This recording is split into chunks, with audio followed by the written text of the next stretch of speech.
시청자 여러분 안녕하십니까? 토론인 광주의 윤성년입니다. 지난 3일 개막한 광주 하계 유니버시아드 대회가 종반으로 접어들고 있습니다. 유대의 들뜬 분위기 속에 지난주 광주 시민들이 깜짝 놀랄 만한 소식이 하나가 있었습니다. 올 가을 개관 예정인 국립아시아문화전당 운영 조직과 관련한 뉴스였는데요.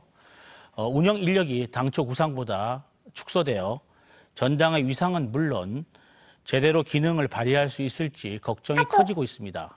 오늘 토론인 광주에서는 문화전당 조직 규모에 문제는 없는지, 또 문화전당이 제대로 운영되기 위해서는 어떤 해법과 노력이 필요한지 진단해보는 시간을 갖도록 하겠습니다.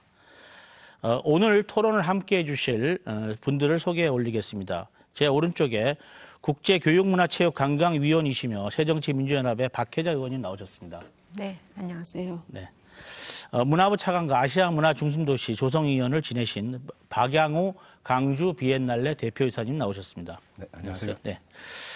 지역문화교류 호남재단 이기훈 상임이사님 함께하셨습니다. 예, 안녕하세요. 네. 오는 9월 개관하는 아시아문화전당이 설립 취지대로 아시아 문화의 허브로 역할을 할 수 있을지 준비된 화면을 보시고 토론 시작하도록 하겠습니다.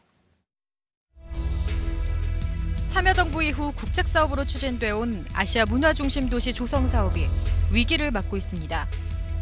올해 개관하는 국립아시아문화전당의 운영 인력을 당초 예상보다 크게 축소한 직제 개정안이 국무회의를 통과했습니다. 이로 인해 문화전당은 4개 과의 정원 50명인 초미니 조직이 운영하게 됐습니다. 주무부처인 문화부가 당초 구상했던 정원 100여 명인 규모의 절반 수준입니다. 더욱이 전당 운영 인력 가운데 30여 명은 아시아 문화중심도시 추진단 인력으로 충당하게 됩니다. 이에 따라 문화중심도시 조성 사업을 총괄하는 추진단은 인력이 8명인 과단위 조직으로 전락하게 됐습니다.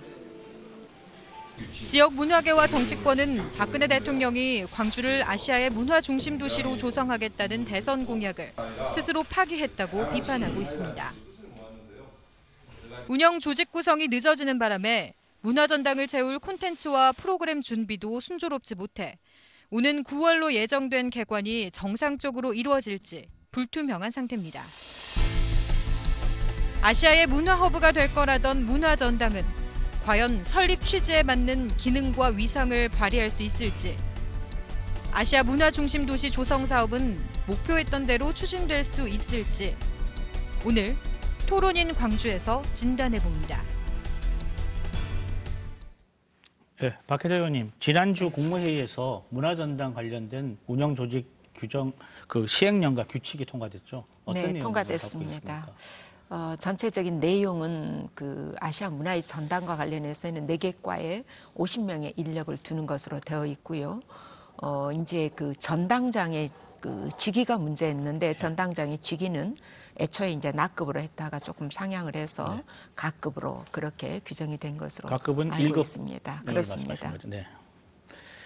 지역 국회의원들이 이전 원래 당초 구상보다 많이 축소됐다고 크게 항의하신다는 얘기를 들었습니다. 소식도 뉴스도 듣고요. 네. 그랬습니다. 원래 문체부에서 100명을 요구를 했었고요. 네. 또 저희가 볼 때에도 그동안에 정부 용역에서 나온 결과를 보면 국가기구를 할 경우에 이제 사무에 상당 부분 위탁을 주지만 그럴 경우에도 최소 인력은 국가직 공무원이 80명은 필요하다라고 하는 게 그동안의 용역 결과였습니다. 네. 그래서 80명에도 미달하는 50명, 특히 이제 50명의 내면을 들어가서 보면 전당의 전당장으로 이렇게 하기 위해서 실제로 추진단의 인력 32명을 빼왔고요. 네. 그래서 이제 추진단의 인력 32명이다. 실제 증원은 18명입니다. 네. 그것도 18명도 들어가서 보면 전문 이제 일종의 임기제로 하는 계약직이죠. 그래서 계약직 인력을 빼고 나면 실제 일반직 공무원은 7명 증원된 그런 형편이고요. 네. 또 이로 인해서 아시아문화중심도시 추진단의 인력이 40명에서 8명으로 한 개 과로 축소가 돼버린 겁니다. 그래서 이제 이런 여러 가지 문제를 가지고 있습니다. 예. 이기훈 이사님, 지역 문화계에서도 문화전당 직제 확정에 대해서 굉장히 반발의 목소리가 크죠. 주로 어떤 부분에서 가장 우려하는 내용이 많습니까? 예, 그렇습니다. 이제 문화전당은 조성사업의 성패를 좌우하는 이제 핵심 기반 시설이기도 하지만 그 예술과 문화기술, 인문학의 융복합을 통해서 새로운 문화 콘텐츠를 끊임없이 생산하고 이걸 통해서 조성사업 전체를 따받치는 문화발전소 역할을 수행하게 됩니다. 그런 역할을 제대로 수행하기 위해서는 그에 걸맞는 직제와 인력으로 조직이 구성이 돼야 되는데 이번에 국무회에서 통과된 인력과 직제로는 전당 본래의 설립 취지와 목적에 맞는 기능을 수행하기 굉장히 어렵다는 것이죠. 더군다나 그 추진단 축소까지 한 상황이어서 전당 건립을 제외한 조성사업 나머지 핵심 과제의 진척이 굉장히 더딘 상황을 고려하면 이건 조성사업을 사실상 포기하는 것과 마찬가지다. 이런 측면에서 지역문화계는 굉장히 지금 우려를 하고 있습니다. 지난주에 뉴스를 보니까 강주 문화예술회관의 조직 인원하고 국립아시아문화전당의 조직 인원 수가 별 차이가 없다고 그런 규모에 비해서 굉장히 적은 규모라는 뉴스를 본 적이 있는데 인원이 많이 줄어들게 되면 아무래도 그 운영에서도 여러 가지 어려움이 있겠네요. 그러면요. 그렇죠. 원래 문체부 요구안이 한 100명 정도라고 알려져 있는데요. 이번에 통과된 그 직제안에 보면 한 50명 정도입니다. 근데 전당은 그 전당의 기획이나 관리 업무가 중요한 게 아니라 전당 내에 있는 5개 원이 어떠한 기능과 역할을 제대로 수행하느냐 이게 더 핵심이거든요. 전문적인 조직이 인력이 그렇죠. 그래서 일반 행정직도 중요하지만 전문 인력이 참여할 수 있는 구조가 돼야 되는데 현재의 인력으로는 그걸 담보하기가 어렵다라는 데 가장 큰 우려가 있습니다. 박양우 대표선님, 문화부에도 계셨고 뭐 비엔날레 조직도 하시고 또 문화중심 조성위에서도 일정한 역할을 하셨는데요. 이번에 그 마련된 그 전당장의 직급과 조직 규모에 대해서 어떤 생각이 있으신지요? 원래 사실은 전당을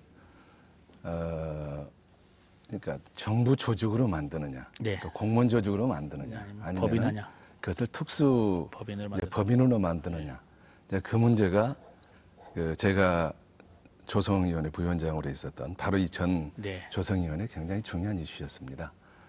근데 어떻든 간에 그게 단일로 되어지면은 사실 어느 것으로 가든지 간에 장단점이 있음에도 불구하고 운영이나 이런 쪽에서 효율적으로 될 수가 있을 텐데 이번 경우는 어떻게 보면 이원화가 된 셈이죠.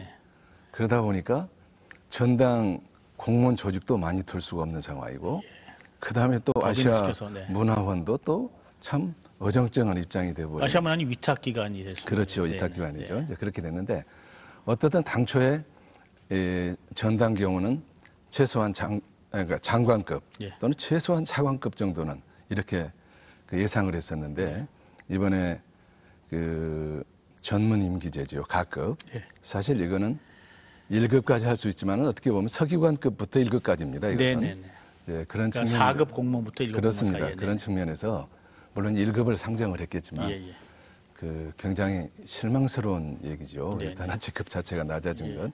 근데 또 조직도 50명밖에 이제 되지 못한 상황인데 아마 그 조직 그것에 맞춰서 아마 직급 이걸 조정한 것이 아닌가 그런 생각이 들어갑니다. 그 예산 확보에는 어려움이 있지 않겠습니까? 인원이 적다 보면요. 글쎄요. 제가 이제 정부에 있어 보면 그 예산이라고 하는 것은 형식적인 측면하고 또 실질적인 측면을 함께 고려하는 것이 필요할 것 같아요. 그러니까 형식적 측면이라고 하는 것은 직급이 높을수록 또 유리한 측면이 있습니다. 그러나 또 한편 직급이 높다고 해서 예산 확보가 더 훨씬 쉽다. 그건 또 단정할 수가 없는 것이죠. 그래서 사실 예산 확보 문제는 앞으로 이제 전당장도 중요하지만 아시아 문화원장이 어떻게 노력하느냐 결국 거기에 달려있는 것이 아닌가 그런 생각이 들어갑니다. 박 의원님 지난 3월에 아시아 문화전당 문화중심도시 특별법 통과됐고 어떻게 보면 지금 현재 직제 마련한 시행령보다 상위법인데요. 그 어떤 직접 운영하도록 돼 있는 이런 취지가 반영돼 있나요? 저희가 직접 운영하도록 되어 있는 것은 아니고요. 그 당시 이제 법을 만들 때 저희가 그 고민이 어떤 거였냐면 이 국가기관이라고 하는 위상을 유지하면서 또 조직의 그 자율성과 효율성도 살려야 된다라고 하는 그 두 가지 그 욕구가 다 있었습니다. 그래서 국가기구로 해서 그 재정 문제를 담보를 해줘야 되고 보장을 해줘야 되고 그러면서 자율성을 주기 위해서 일부 업무에 한해서 아시아 이제 문화원에 위탁할 수 있는 근거 조항을 두어준 겁니다. 그런데 만약에 그 근거 조항을 안 두고 지금 우리 박양우 그 대표님께서 말씀하신 것처럼 완전히 그때 정부에서의 안은 문화원에 전면 위탁하는 것을 원했었어요. 그렇게 되면 전면 위탁을 하게 되면 재정상으로 저희가 그 문화원의 운영을 담보할 수 있는 방법이 사실상 찾기가 어려웠습니다. 그렇기 때문에 국가기관이라고 하는 처음 출발할 때 위상이 굉장히 중요하고 재정을 담보하기 위해서 그렇게 했던 것이고요. 그래서 일부 업무는 아시아문화원에 위탁을 할 수밖에 없습니다. 그런데 아까 이제 그 뭐 방송에서 광주문예회관하고 비교를 했는데 광주문화회관에 뭐 45명 그리고 우리 그 아시아문화전당에 50명. 그러니까 차이가 없다. 그건 그렇지는 않습니다. 50명 국가직 공무원이 있는 것이고 나머지 실제 아시아문화원을 통해서 위임받아서 할 기관에 대해서는 인력을 다시 이제 우리가 민간 인력으로 충원을 하게 되어 있습니다. 그래서 지금 이제 2단계 싸움이 또 남아 있어요. 그래서 국가직 공무원은 결정이 됐고 그 다음에 아시아문화원에서 일할 말이자면 전문인들을 300명 정도로 지금 문체부에서는 요구를 한 것으로 알고 있습니다. 왜냐하면 300명 알고 있습니다. 실제 아시아 문화의 전당을 운영할 때 얼마의 인력이 필요하느냐. 그동안의 용역 보고서에 따르면 423명에서부터 뭐 말하자면 450명, 80명까지도 인력이 필요하다라는 게 전반적인 기조였기 때문에 아마도 여기에 300명 정도는 필요할 것이다. 저희도 그렇게 추정을 하고 있습니다. 그래서 그 문제는 이제 또 기재부하고 2라운드 싸움이에요. 그래서 기재부에서 문화원의 인력을 얼마를 주느냐 하는 것은 이제 돈의 문제와 관계가 되기 때문에 그 인력은 아직 확정이 안 되어 있습니다. 기재부에서는 항상 예산 가지고 뭐 그렇죠? 잡고 있으니까요. 이기영 이사님 이렇게 이제 정부가 관리를 하고 나머지 운영에 있어서는 위탁을 하는 이런 방식. 결국은 정부 뜻대로 된 거네요, 이번에는요. 지난 3월에 국회에서 제정된 아트법의 내용은 이제 전당이 문화 국가기관으로서 유상을 확립함과 동시에 그 안정적인 재원까지 뒷받침할 수 있는 조항을 명시를 했죠. 그래서 공공성과 수익성이 부족한 걸 보완하는 방향의 그 제정이 됐었는데요. 사실상 이번에 국무회의에서 통과된 직제안을 보면 그런 내용들이 좀 무력화됐다라는 데 그 아쉬움이 있고요. 그래서 무늬만 국가기관이지 사실상 법인화하는 것과 다름없다. 이제 더욱 우려스러운 것은 여야가 합의로 국회에서 제정된 법을 정부가 또 시행령이나 규칙을 통해서 무력화시킨 거거든요. 그래서 법을 준수해야 될 대통령이 스스로 법을 훼손한 상황이 도래한 겁니다. 이건 어떠한 명분으로도 정당화될 수 없다고 생각을 합니다. 예, 그 박혜재 의원님 이거 뭐 조직은 그렇다 치더라도 안정적인 어떤 예산 확보 뭐 내년 예산이 이미 지금부터 걱정스럽습니다. 또 관련 소위에 계신 그 위원회 제가 이제 또 그 상임위도 교육문화 에 속해 있고 또 이번에 이제 제가 광주의 그 애결위원으로 그 저희 국회에서 선정이 됐기 때문에 정말 내년 예산을 책임져야 되는 그런 역할을 부여받게 됐습니다. 그래서 걱정인데요. 다만 지금 저희가 3월에 통과시킨 법에는 저희가 이 예산 문제 때문에 굉장히 많은 고민을 했어요. 그래서 품목을 정해놨습니다. 그러니까 경상비, 운영비, 사업비 이러한 것들을 전부 다 국가가 책임져야 한다, 보장해야 된다라는 것을 명시를 했고요. 또 이제 앞으로 증가분에 대해서도 저희가 고민을 하면서 뭐를 넣어놨냐면 이 항에다가 결국 문체부 예산과 연동을 시켜놨어요. 문체부 예산이 증가함에 따라서 그 비율만큼 증가할 수 있는 법적 근거를 넣기 위해서 저희도 굉장히 고민을 했습니다. 그래서 재정 문제는 저희가 볼 때는 강행 규정으로 넣어놨지만 또 이 정부가 정말 이번에 내년도 예산을 가지고 이제 본격적으로 1년 운영비를 확보를 하고 콘텐츠 개발비를 해야 되는데 어떻게 나올지 저도 이번 법을 통과시킨 입장에서도 정말 이 법이 이렇게 아까 우리 이기훈 대표께서 상당 부분 시행령을 통해서 무력화됐다라고 하는데 저 자신 제일 그 법을 만든 사람으로서 정말 제가 한계도 느꼈고 정말 내가 어때야 되나 하는 그 고민들이 굉장히 컸었습니다. 그렇기 때문에 올해 연말에 재정 문제에 대해서도 저도 지금부터 사실은 걱정이 앞섭니다. 문체부에 박주선 위원도 들어가시고 두 분이 들어가시니까 제가 보기로 굉장히 예산 확보에 더 노력을 하셔야 될 것 같습니다. 그러나 이번에 보셨잖아요. 여당 대표도 원내대표도 대통령 말 한마디에 결국은 새누리당 전체적으로 의견이 바뀌지 않습니까? 예. 그래서 그렇게 가는 형국이기 때문에 대통령께서 국무회의에서 그 발언을 왜 광주라고 하는 데를 언급을 했을까? 이걸 생각하면 참 머리가 복잡해요. 근데 이걸 한번 언급함으로 인해서 완전히 분위기가 바뀌어버렸어요. 그래서 법을 통과했을 때 많은 사람들이 정말 저한테 축하 전화도 했고 또 여당 의원들까지도 언제 광주에 뭐 정말 국립 아시아 문화의 전당 뭐 보장이 됐다 이렇게 다 말씀을 하셨지만 이 그 국무회의 발언 이후로 지금 당장 저희가 문체부 장관 개별적으로 만나서 의논하자 해도 움직이질 않아요. 네. 특히 또 행자부 장관 직제 조정 때문에 저희가 수차례 당 차원에서까지 정책위에서 불렀어요. 그러나 못 오겠다. 네. 지금 이 상황에서는 어떤 말도 장관들이 할 수가 없다. 예. 이렇게 입장을 표명하고 있어요. 그래서 정말 대통령의 그 인식이 얼마나 정말 크게 그 파장이 있는지라고 하는 것에 대해서 새삼 참 정치인의 한 사람으로서 정말 대단하게 느낍니다. 예. 이기훈 이사님은 이 예산의 안정적인 확보를 위해서 어떤 게 필요하다고 생각하십니까? 이제 가장 우려스러운 것은 이제 예산이라는 것은 직제와 인력 그렇죠. 그리고 사고 범위와 규모에 따라서 정해지거든요. 그래서 이제 대통령께서 국무회의에서 800억을 말씀하셨지만 그건 전당이 정상적인 적정 인력을 유지하고 원래 기능을 제대로 수행했을 때 필요한 예산이라는 것이죠. 그렇죠. 그래서 문화전당과 최근 많이 비교한 게 예술의 전당인데요. 예술의 전당 올해 예산이 한 540억 정도 됩니다. 그중에 국비 보조는 한 140억 정도 되거든요. 실제 25% 정도밖에 안 되는데 예술의 전당은 전시, 대관, 부대 사업을 통해서 서울에 있는 예술당 그렇죠. 적정 규모의 사업을 하고 있습니다. 네네, 그런데 문화전당은 작년에 발표한 추진단 보고서에 의하면 예. 현재 정상적으로 가동이 돼도 재정 자립도가 2016년, 17년도에 7% 정도밖에 안 된다는 것이죠. 근데 이것은 전당의 기본적인 특성을 그대로 반영하는 겁니다. 네. 수익성보다는 공공성을 우선시해야 되고 예. 새로운 다양한 문화 창조를 실험할 수 있는 공간이기 때문에 국가가 안정적인 재정 지원을 해줘야만이 굴러갈 수 있는 조직이라는 것이죠. 일단은, 예. 그런 측면에서 어떤 형태든 간에 전당이 제대로 성공하기 위해서는 안정적인 재정 지원은 필수적이다라고 생각을 합니다. 예. 박양호 대표님 조성위원 시절에 네. 이 내용에 대해서 좀 검토가 있었죠. 네, 그때하고 조성위원회에서 달라진 게 많이 있습니까? 예. 이제 일단 예산 문제 네. 말씀을 하시는데요.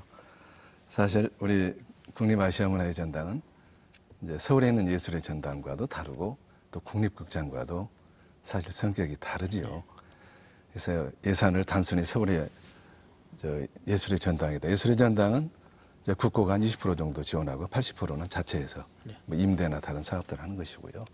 그런가 하면 또 국립극장은 한 3% 정도, 4% 정도만 사실 그 자립도를 갖는 거죠. 그리고 나머지는 전부 다 국가에서 하는 거고. 그래서 그 기관의 성격을 어떻게 보느냐에 따라서 이제 국고 지원 예산의 규모는 달라지는 것이기 때문에 이제 앞으로 우리 국립아시아문화의 전당의 그 기능과 역할을 어떻게 잡느냐. 그게 굉장히 중요한 것이다 생각이 되고요. 다만 지금 평균적으로 이제 앞으로 한 5년 정도는 한 700에서 800 정도, 기본적으로 한 800 정도의 지금 이제 예산 규모를 추정하고 있죠. 그래서 이제 그것이 그 정부에서 확보가 되도록 사실 노력을 해야 되는 것이죠. 그래서 아시다시피 예산이라고 하는 것은 어떻게 보면 정치적인 과정입니다. 그 재무행정론을 보시면 아시겠지만 그래서 기본적으로 정부의 의지가 어떠냐에 따라서 굉장히 좌우되기 때문에 이제 앞으로 그 예산을 확보하는 노력 그게 필요하죠. 예. 지난 25일 날 박근혜 대통령이 국무회의에서 문화전당 관련된 발언이 있었습니다. 이 발언을 잠시 들어보고 토론 이어가도록 하겠습니다. 국회가 꼭 필요한 법안을 당리당략으로 묶어놓고 있으면서 본인들이 추구하는 당략적인 것은 빅딜을 하고 통과시키는 난센스적인 일이 발생하고 있는 것입니다. 이렇게 통과시킨 법안들은 국민들의 민생과 삶에 직결되는 사항도 아니고 국민 세금만 가중시키는 것들입니다. 매년 800억 이상의 운영비를 지원하는 아시아 문화전당같이 자신들이 급하게 생각하는 것은 적극적으로 빅딜을 해서 통과를 시키면서 민생과 일자리 창출 법안은 몇 회기에 걸쳐서도 통과시켜주지 않는 것은 경제 살리기에 역행하는 것입니다. 예, 그 박근혜 대통령 말씀을 들어보면 문화전당 법안을 통과시킨 것이 굉장히 당략적이고 난세적이라는 이런 말씀을 하신 것 같은데요. 예, 경제 살리기에 역행한다라고 말씀을 하셨습니다. 거기에서 지역 정치권에서 강력히 반발을 하셨죠. 네, 그럴 수밖에 없죠. 왜냐하면 정부 스스로 아시아 문화의 전당의 그 효과를 분석을 하면서 문체부의 그에서 나온 보고서 자체가 뭐라고 되어 있냐면 3만 6천 명의 고용 창출 효과 그리고 또 2조 7,600억 정도의 말하자면 생산 유발 효과가 있다. 이런 보고서를 있다. 냈어요. 네. 그러면 이러한 것들은 우리가 낸 것이 아니고 문체부에서 낸 것인데 정부 측 공식적인 입장이죠. 그런데 이것을 정말 일자리나 혹은 민생과 무관한 사업으로 치부하는 것도 저는 근거가 없다라는 말씀을 드릴 수밖에 없고요. 또 뭐 이 그 내용뿐만 아니라 지금 대통령께서 너무 지금 그 인식에 있어서 여러 가지 혼란을 겪고 계신 거 아닌가. 제가 상임위에서 장관에게 물었어요. 국무회의 대통령 발언이 저거 맞는 거냐? 어떻게 생각하느냐 했더니 장관도 분명히 잘못됐다라고 하는 것을 이야기를 했습니다. 인정을 했고 그러면은 그 잘못된 인식을 어떻게 대통령 인식을 교정하겠느냐. 뭐 당신이 충분히 앞으로 그 역할을 하겠다라고 했지만 실제 뭐 국민 여러분들께서 다 아십니다. 국무회에서 정말 모든 장관들이 대통령 하신 말씀 그저 받아 쓰는 것밖에는 할 수가 없는 지금 이런 문화거든요. 그렇기 때문에 대통령의 소통 문제가 굉장히 심각하고요. 한번 어떤 것들이 입력이 돼버리면 다른 것에 대해서 대통령께서 받아들이거나 수용을 하시지를 않는 이제 이런 성품이어서 참 어려움이 있습니다. 예, 이기훈 이사님, 다른 게 아니고 이 박근혜 대통령의 발언을 보고 어제 참여정부의 국책 사업이기도 하고 아시아문화전당 사업이 또 박근혜 대통령도 대선 공약으로 제시한 내용 아닌가요? 근데 왜 이런 식의 바람이 나오죠? 그렇죠. 이제 대통령의 조성사업과 문화전당을 바라보는 인식이 정말 저 정도일까라는 안타까움이 듭니다. 그래서 이제 조성사업은 참여정부에서 시작했지만 결국은 이 사업의 취지는 강주만을 위한 게 아니라 국가 균형 발전과 국민 전체를 위한 사업이거든요. 다만 사업의 범주가 강주일 뿐이죠. 파생되는 결과는 국민 모두에게 돌아간다는 것입니다. 그리고 이제 국책 사업이라는 것은 참여정부에서 시작했지만 이명박 정부, 현 정부에 이르기까지 정부의 연속성 측면에서 바라봐줘야 되는데 대통령께서 저렇게 말씀하시는 것은 조성사업에 의지가 없는 거 아니냐 이런 안타까움이 있고요. 제가 올해 1월부터 6월까지 대통령 직속의 주요 문화 관련 기관을 한번 좀 살펴볼 기회가 있었어요. 이제 크게 보면 조성위원회가 있고 문화융성위원회가 있거든요. 근데 조성위원회는 1월부터 6월까지 회의를 한 번밖에 안 했더라고요. 근데 문화융성위원회는 분과회의까지 포함해서 총 13번을 했더라고요. 그러니까 월 2회 했다는 말씀이시죠? 예, 그렇죠. 올해 1월부터 6월까지요. 그런데다가 사업의 범위와 규모로 보면 조성위원회가 훨씬 큼에도 불구하고 실제 그 위원회 예산은 문화융성위원회가 10배나 많더라고요. 그래서 대통령의 관심이 어떠냐에 따라서 사업의 성패가 좀 좌지우지 좀 될 수 있다라는 점에서 조성사업을 바라보는 대통령의 인식이 저렇게 되면 앞으로도 굉장히 어려움이 좀 봉착하지 않을까 좀 우려스럽습니다. 박 대표님도 비엔날레를 맡고 계신데 이것도 비엔날레로 불똥을 튈지도 모르겠고 어떻게 보면 비엔날레나 아시아문화전당 이것은 강주가 문화중심 도시로서의 어떤 역할의 가장 중요한 핵심 어떤 내용인데 어떻게 보면 일자리 창출, 지역의 어떤 문화적인 복지 혜택 이런 것도 다 결합되어 있지 않습니까? 그렇죠. 어떻게 생각하시는지요? 예, 아까 대통령께서 말씀하시는 거를 이제 봤지만은 사실 문화인식 이런 측면에서 보면 너무너무 참 안타까운 얘기죠. 그게 제가 어떻든 문화행정 현장 그리고 문화정책을 또 가르치는 또 교수 이제 연구원 학자 입장에서 보면 사실 대통령들의 문화인식이 이렇게 높은 것이 아니죠. 그러니까 아마 김대중 대통령을 빼놓고는 문화에 대한 관심과 지원이 거의 관심도 많지 않았었다고 저는 그렇게 보는데요. 여기서는 문화에 대한 인식이 어떠느냐. 이제 그것보다는 아마 대통령께서 아시아 문화 중심 도시 이 사업 자체를 이미 정치적인 것으로 보셨다라고 저는 생각이 됩니다. 여기서 문화에 대한 인식 문제를 논할 것은 아니고요. 제가 볼 때는. 이미 그렇기 때문에 이제 앞으로 이것을 어떻게 대처하느냐가 굉장히 중요한 것이다. 그러나 분명히 이 언급에서 보듯이 긍정적인 영향보다는 부정적인 영향이 많을 것이다 하는 것을 충분히 예견할 수가 있다고 봅니다. 지역발전특별회계라는 것이죠. 그 지역에 있는 문화 사업들은 주로 이제 거기에 포함이 돼서 하는데 이미 다른 파트보다도 이 문화 특혜 파트의 삭감률이 이번에 1차 이제 예산 검토에서 높은 것을 볼 수가 있어요. 그래서 저희들이 예측키로는 분명히 이것도 영향이 있는 것이라고 이렇게 보는데 그만큼 아마 앞으로 일을 진행해 나가는데 쉽지 않은 그런 여정이 될까 좀 우려스러운 바가 있습니다.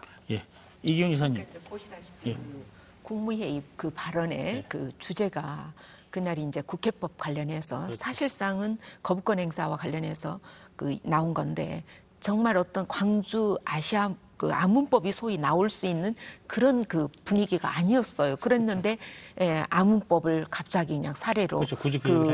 내놓으신 그 배경에 대해서 저희도 굉장히 많은 그 생각을 했습니다. 결국은 광주라고 하는 것에 그 어떤 정치적인 그 특수성을 분명하게 그 인식을 하고 계신 겁니다. 그래서 광주라고 하는 데를 언급해서 광주를 말하자면 고립시킴으로 해서 오히려 정치적으로 더 여러 가지 그 이해득실을 그 따져봤을 거다라는 생각을 하는 거죠. 정치적인 어떤 계산이 깔려 있다는 말씀이시죠? 예, 그래서 그런 측면에서 광주라고 사업을 항상 이 아시아 문화의 전당을 아무리 우리가 국책 사업이고 이 성격이 법적으로 그렇게 규정되어 있어도 많은 영남 분들이나 대통령도 광주법이다.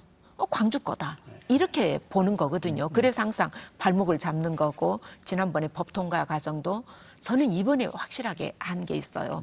왜 법이 그렇게 저희 소관 상임위에서 정말 법안 소위에서 쉽게 통과가 됐는데 다 만장일치로 됐어요.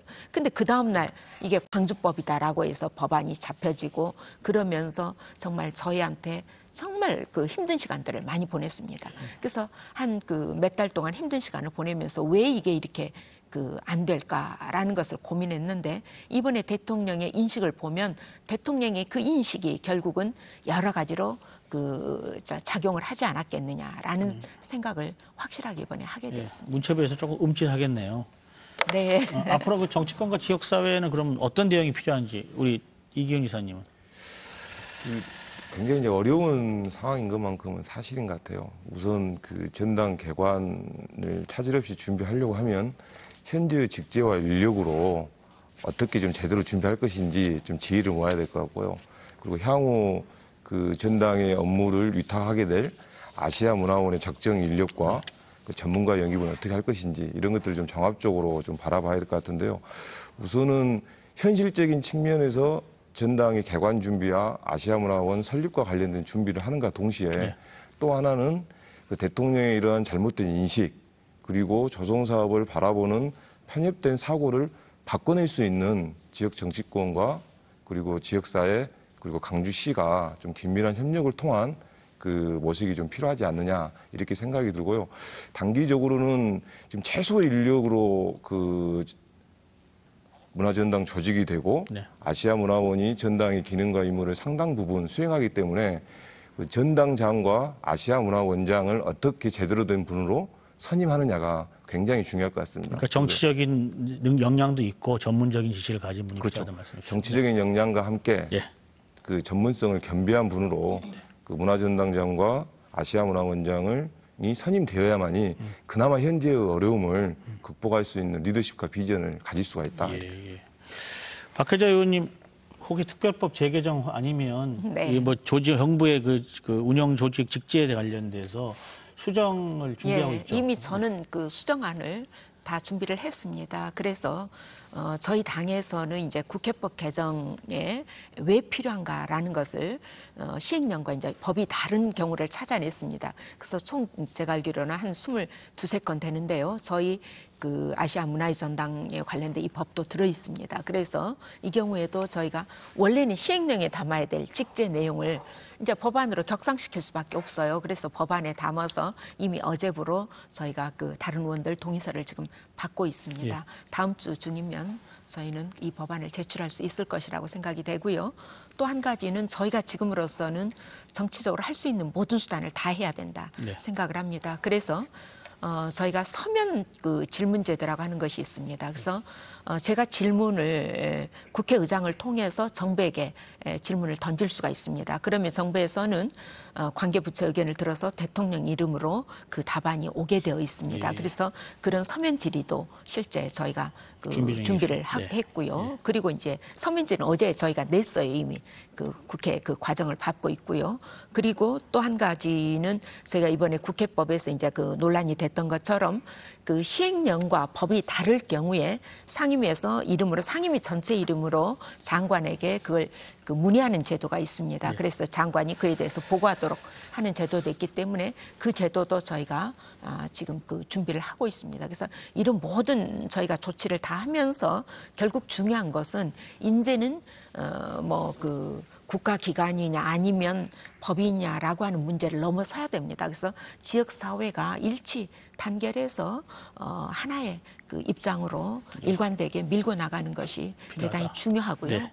또 지역민들께서 이 문제에 대해서 관심을 갖고 정말 지켜봐 주시는 것 그 자체가 저는 힘이라고 생각을 하고 있습니다.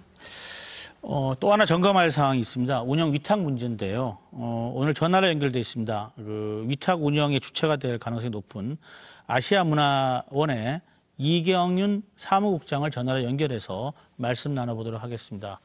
이경윤 사무국장님 안녕하십니까? 네, 안녕하세요. 이경윤입니다. 네, 시청자분들에게 아시아문화원 이제 지금 아시아문화개발원이죠? 네, 개발원입니다. 예, 어떤 기구인지 좀 말씀해 주시겠습니까?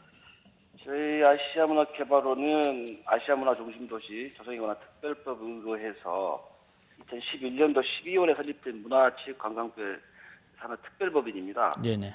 일반 시민들이 아시는 것처럼 오는 9월에 개관하는 국립 아시아문화전당은 아시아의 그 다양한 문화가 공연이나 전시, 창제작센터, 연구, 교육 프로그램 등 다양한 형태로 각국의 문화들이 모이고 교류할 수 있는 거점이 될 것인데요. 네. 그 공간에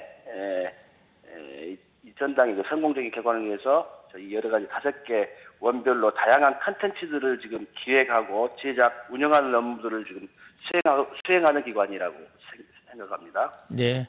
지금 개발원의 인원은 현재 몇 분이고 전당 조직이 가동됐을 때 대충 인원과 조직 규모가 지금보다 얼마큼 늘어날 예정인가요?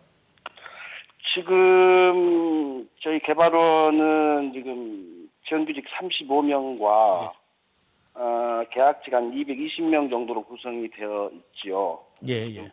콘텐츠 개발에 만전을 기하고 있는데 향후 이제 우리 아시아 문화 특별법 개정으로 인해서 전당 조직이 생기게 되면은 인원들은 대폭 늘어날 걸로 보고는 있습니다. 네네. 저희가 아마 위탁을 받아서 운영을 하게 될 것인데요. 지금 인원이나 조직 규모가 어느 정도 될지는 아마 지금 문화체육관광부가 기재부하고 협의 중인 걸로 알고 있습니다만은 지금의 인원과 직제보다는 훨씬 늘어날 거라고 보고 있습니다. 네. 앞으로 아시아문화원이 어떤 역할을 할 건지에 대해서 좀 말씀해 주시죠. 아시아문화개발원이 지금 그동안에 조금 타일피를 했었죠. 네. 특별법 개정안 처리가 좀 늦어져서 전당 조직도 설립 등 후속 조치들이 좀 차질을 빚고 있었습니다만은 금년 9월에 개관이 되면은 기존에 아시아문화 전당이 기존에 있는 박물관이나 미술관처럼 단순히 유물이나 어떤 컬렉션들을 전시하는 것이 아니고 우리가 창제작 시설을 갖춘 상태에서 다양한 컨텐츠를 직접 제작하고 그걸 통해서 전시하고 다양한 교육과 다양한 교류 프로그램들을 운영을 할 그런 기능을 가질 거라고 생각하고 있습니다. 네, 감사합니다. 예, 감사합니다. 이기훈 이사님, 문화전당이 아시아문화원에 위탁될 건데요. 이 부분에 대해서 우리 어떤 전략으로 접근해야 되는 건지. 아까 뭐 전당장이나 이런 분들에 대한 전문성은 필요하다고 보고요. 조직이나 이런 운영에 있어서요. 우선은 이제 전당과 다르게 이제 아시아문화원이 그 전당 운영뿐만 아니라 콘텐츠를 전담하는 기구로 굉장히 위상이 지금 확대됐습니다. 네. 그 위상 확대에 맞는 그 문화원장의 정치적 역량과 전문성이 겸비된 분으로 선임도 중요하지만 네. 아시아문화원의 인력이 어떻게 구성되냐에 따라서 향후 전당의 5개원의 콘텐츠 질이 좌우될 수 있을 것 같다는 생각이 듭니다. 현재 지금 아시아문화개발원은 그 아까 이경훈 사무국장도 이야기했지만 정규직 35명 외에 나머지 220명은 전당 개관에 맞춰서 그 5개원의 단기적 프로젝트를 수행하는 비정규직이 거의 대부분이거든요. 네네. 그렇게 되어서는 그 전당의 콘텐츠의 질 높은 생산이 현실적으로 어렵습니다. 그래서 이제 개발원이 청산되고 새롭게 설립될 아시아문화원의 인력은 정말로 전당이 어떤 기능과 역할을 해야 되고 이 전당에서 생산되는 에너지가 도시 전체로 확산되는데 장기적인 안목까지도 겸비할 수 있는 전문성이 겸비된 인력이 반드시 채용돼야만이 거기에 걸맞는 그 전당의 운영과 콘텐츠 담당 기관으로서 역할을 수행할 수 있을 것 같습니다. 그러니까 전문적인 계약직이지만은 단기적인 게 아니라 무기계약직 정도로 하셔야 된다. 일단 신분 안정의 좀 전제로 전문 임기제의 그 인력들이 참여를 해야 되겠죠. 네네. 박양호 대표님은 비엔날레 운영하시면서 이런 인력들 많이 운영하셨지 않습니까? 어떻게 운영하는 게 좋다고 생각하십니까? 글쎄요. 우리 이기훈 이사께서도 말씀하셨지만 인력 중요하죠. 근데 이제 보다 더 근본적인 문제는 지금 세계 체제로 돼 있잖아요. 그렇죠. 네. 그러니까 문화체육관광부의 본부에 추진단이 있는 거고, 그다음에 전당을 이제 실질적으로 계획을 세우고 관리 운영하는 또 전당이 있는 거고, 그다음에 실질적으로 이제 운영하게 되는 이제 아시아문화원이 이렇게 있게 될 텐데, 사실 이들 간의 역할 분담 그리고 협력 시스템이 어떻게 가동되느냐 하는 것이 만만치 않은 과제일 것이라고 생각이 됩니다. 그러니까 실질적으로는 아시아문화원이 다 이제 주인격으로 일을 하게 될 거예요. 어차피 지금 시스템으로 이렇게 보면. 그러면서도 이제 전당이라고 하는 또 관료 조직이 있기 때문에 사실 요 협력 관계 그게 이제 굉장히 중요하다고 보고요. 아까 신분의 문제 얘기를 했지만은 사실 아시아문화원이 이제 위탁기관으로 선정이 아마 될 거로 예상이 됩니다만은 그게 또 항구적인 게 아니잖아요. 그렇죠. 네? 그게 3년인가요? 5년인가요? 기간 정해져서 다시 평가받아서 이렇게 되기 때문에 직원의 신분적인 안정도 문제가 되겠지만 그렇죠. 사실 아시아문화원이 위탁기관으로서 계속 할 것인가 이것도 또 사실 불안한 거거든요. 엄격히 따지면. 그런 측면에서 이제 이런 문제들을 초기에 빨리 정립해 주는 것이 굉장히 중요한 것이다. 이렇게 생각이 됩니다.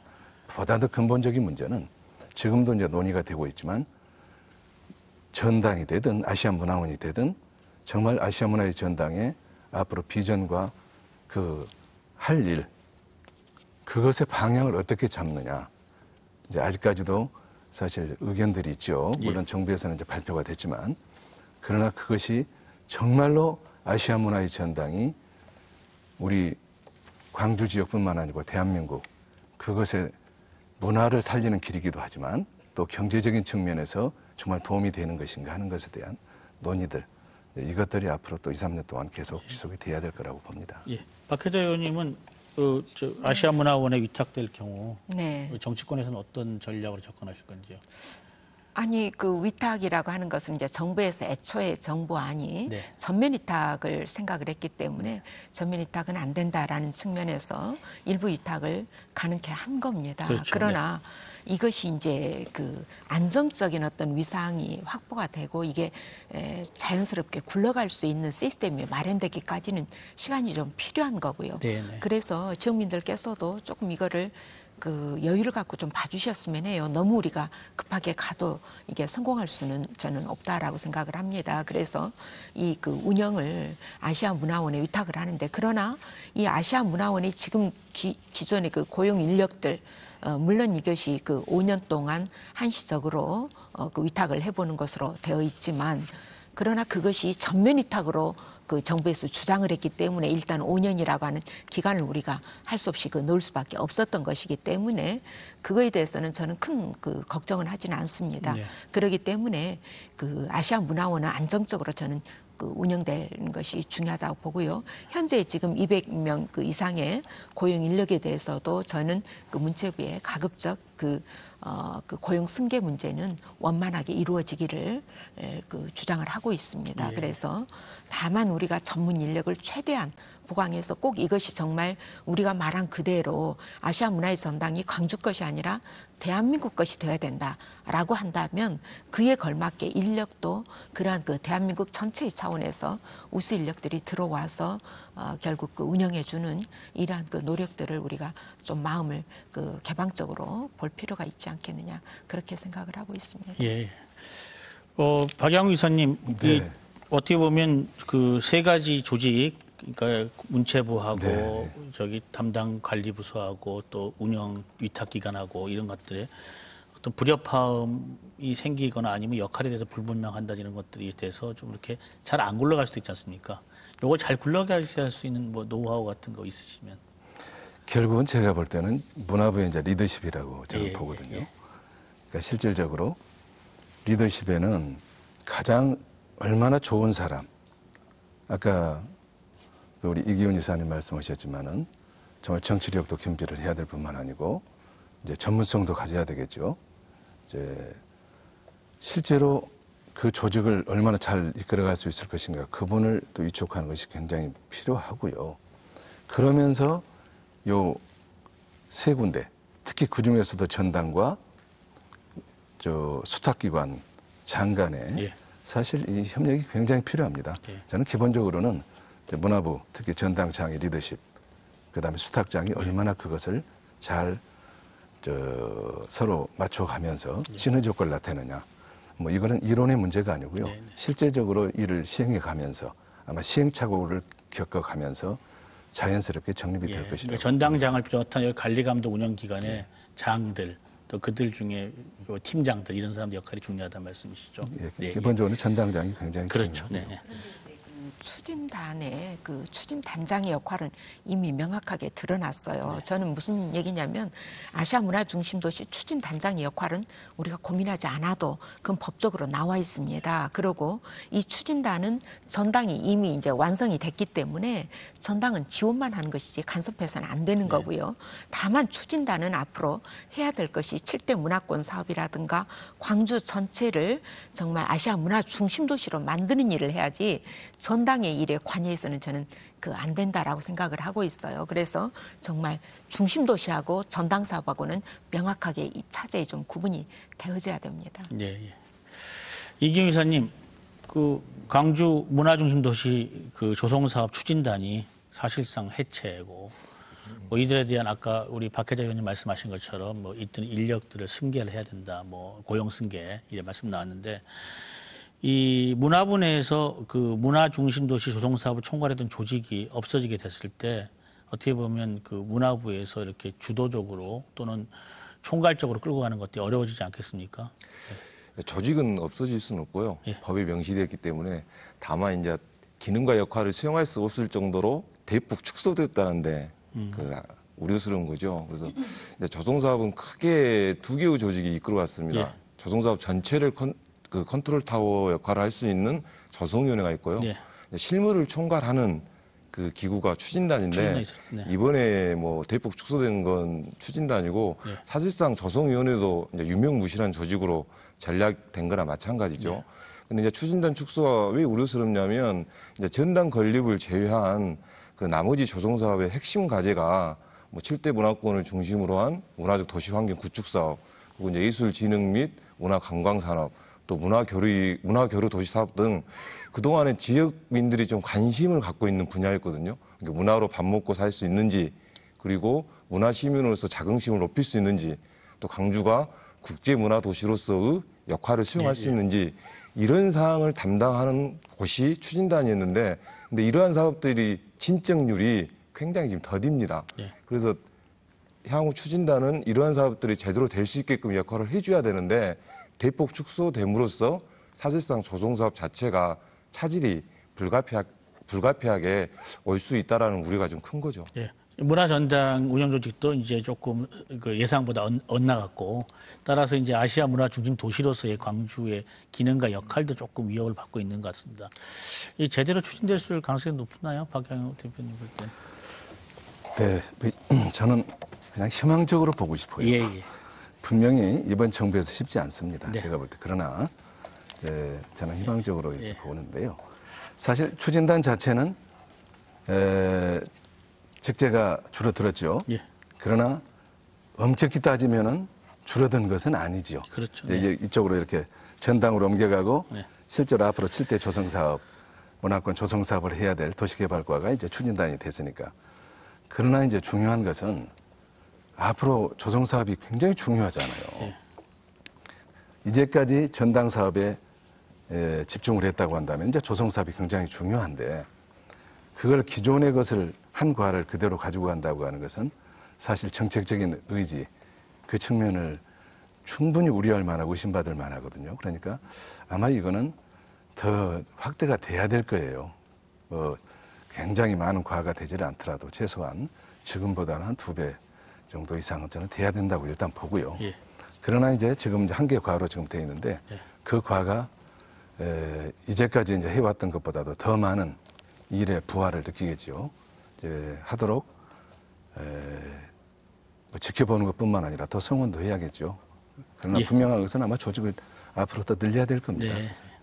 근데 이제 여기에서 우리가 사실 추진단에서 우리 그 박양호 대표님께서 하신 말에서 100% 공감을 합니다. 그러면서도 문체부만의 역할은 사실은 아니에요. 이 그 7대 문화권역 조성 사업은 네. 그 세부적인 내용을 들어가서 보면 광주시의 역할도 굉장히 중요합니다. 네. 실제 이제 많은 분들이 사업비가 아시아 그 문화중심도시 사업이 5조 4천억이다. 뭐 이렇게 말하는데요.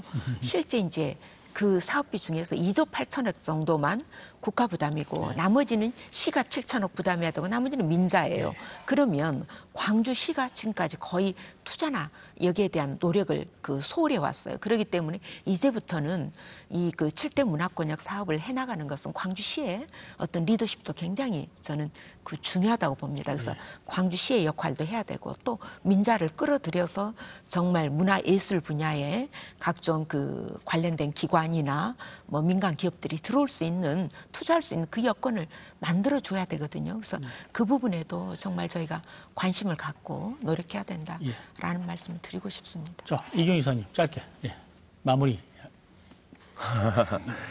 굉장히 지금 어려운 상황인 것만큼은 사실입니다. 근데 그 조성사업과 문화전당의 성공이 강주만을 위한 것은 아니기 때문에 그 지역 시민사회뿐만 아니라 강주시 그리고 중앙정부와 긴밀한 협력과 소통을 통해서 그 국민이 원하는 방향대로 조성사업과 문화전당이 굴러갈 수 있도록 함께 노력했으면 좋겠습니다. 예, 박 대표님도 간단하게. 네, 말씀해 주시죠. 이제까지 우리 박혜자 의원님, 그다음에 지역 참 우리 국회의원님들 수고 많으셨고요. 시민단체도 정말 수고 많았습니다. 그거는 충분히 평가받아야 된다고 생각이 되고요.